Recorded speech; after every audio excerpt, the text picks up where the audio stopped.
Hi, my name is José Armando Núñez Villasmil. We have spent around 15 minutes together talking about prompts. By now, we have talked about how the structure is a very important variable.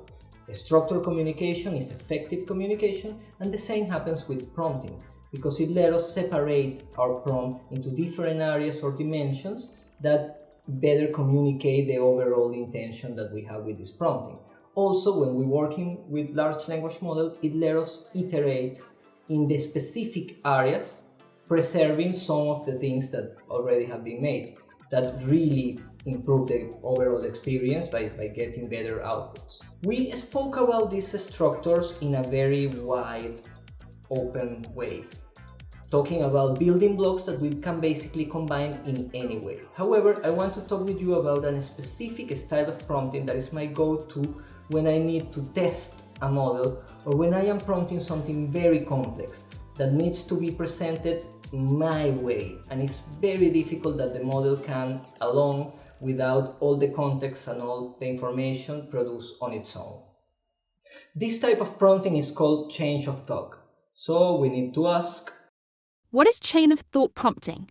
Change of thought means asking the model to show its work.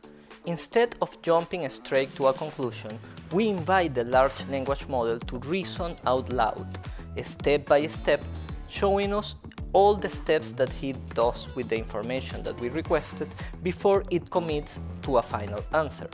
Because language models are statistical guessers, left to their own devices, they often shortcut the hard parts and return the first plausible sounding result.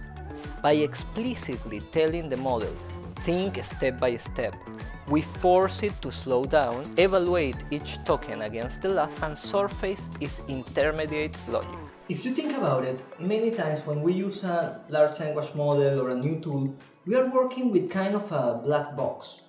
We submit a prompt in the darkness, and we hope the model understands what we want to say, and then we start this iteration also in the darkness without any guidance. We submit new prompts and then start to correct, the model starts to respond, but that's sometimes a very frustrating or at least not time-effective process.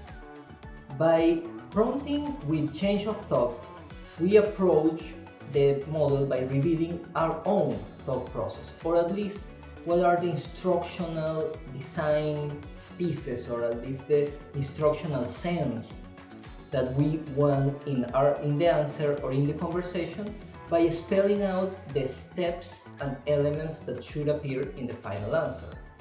Now let's jump into a more practical side and actually build one of these prompts. The only thing I need from you is to ask yourselves, how do we build a chain of thought prompt? There are basically two ways to create a change of thought prompt.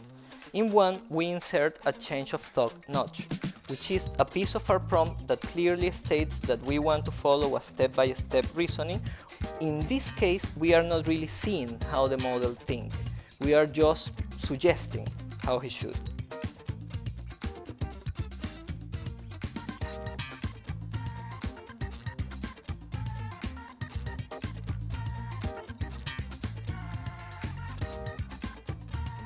The other style is based on processes and step-by-step instructions.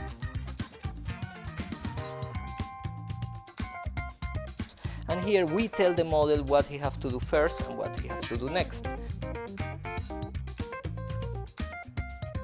In this kind of cases, we clearly state step 1, step 2, step 3, and most of the time we ask the model to show us each one of the states in the answer.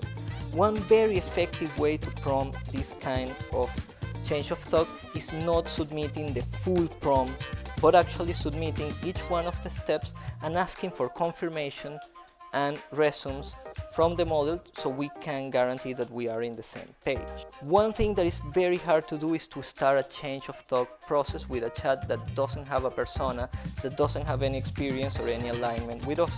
So I recommend it, and this is my personal way to prompt it, to always first insert the persona. Here I always try to add some of the capacities and the specific relationship that I have with this persona, how it assists me. Then I add the task, and here I try to be very concrete. I try to not give information about the context or the output. My instructions step by step, and finally I add my context if I have to describe the problem or if I have to describe something additional. And this is everything for this video. In the next ones we are going to be talking about frameworks that not only apply to text-to-text models, but also to text-to-image, text-to-video, and text-to-voice. So stay tuned, and remember that if you have any comment, any doubt, you can always drop it here. Thank you very much, and bye.